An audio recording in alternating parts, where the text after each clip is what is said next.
Ba't di po ata kayo naka-attend? Nag-attend ako kahapon.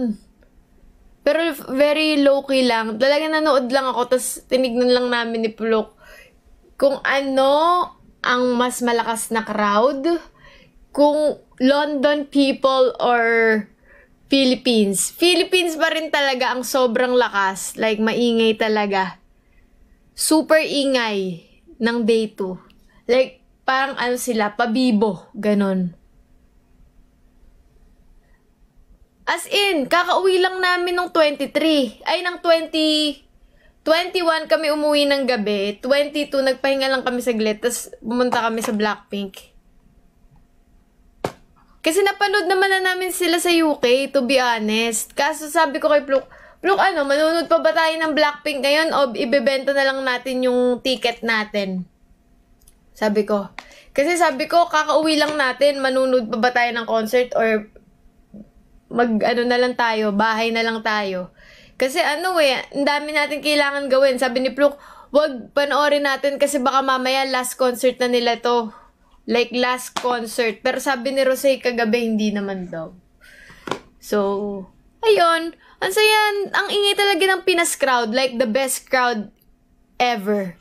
Feeling ko, one of the best crowds ever ang Philippines. Kahit anong concert, best crowd talaga ang Pinas. Para sa akin. Kasi ang tahimik namin sa UK, hindi kami makatayo. Hindi kami makatayo. Nung nasa UK kami, jump na yung tugtog tumatalon kami sa upuan. Pero nung sa Philippines, nung jump, yung mga VIP na seated, talagang tumayo lahat.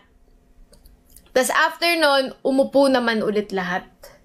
Masunurin nga nakakatuwa.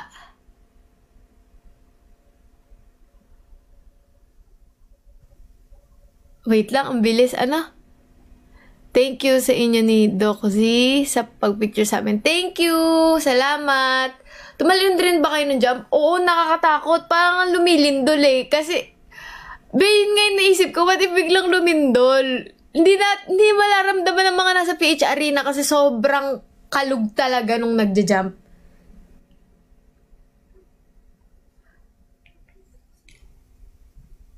Lalo siguro sa upper box. Yung tuktok. Nag-Olivia Rodrigo kami dun Tapos yung, di ba mga rakrakan din yung kanta ni Olivia? Yumayanig kami. What more nung nagja-jump?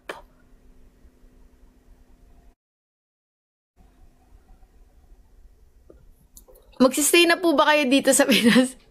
Hindi guys, alis ulit kami ng November 30.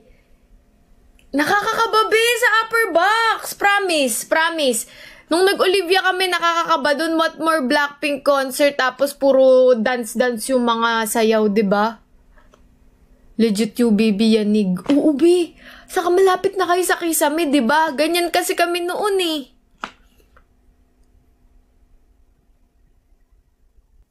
Earthquake proof po. Guys, claim nyo na guys, tapos drop your heart me here. Open nyo na yung box dito. Ito. Yan. UBB muntik na maging VIP nung jump. Nakakatakot sa UBB Lalo kapag nagkaisa kayong tumalon. Baka talagang mag-slide na kayo papunta sa amin sa LBA. Feeling ko.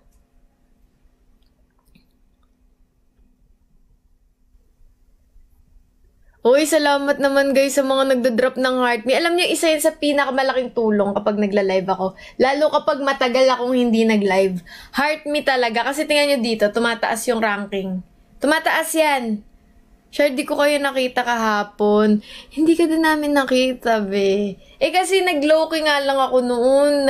Nagmasok pa nga ako. Pero pag nakikita kasi si Doc Z, nakikita na din yung mata ko. Kasama kami sa UBB. Yun saya Masaya yung concert talaga pag Pinas. Para sa akin, iba pa rin ang concert sa Pinas. Sa Singapore din kasi hindi ko na tripan Like parang sabi ko, hindi na ako uulit sa Singapore. Sa iba ko na-send yung heart me. Okay lang, at least may natulungan kang streamer, 'di ba? Okay lang yan. Pero pwede ka pa rin mag-send sa akin kasi alam ko tag-iisa yan eh. Naka-VIP po ba kayo sa Beanified? Sa ano kami? VIP seated. Kasi nga, tita na nga eh. Yung medyo elevated ng konti, dun na kami. Para hindi na kami nakaganto. Taas nung stage eh. O, kita-kits sa mga manunod sa Bini ha, guys ha, sa Sabado, kita-kits. Pag nakita nyo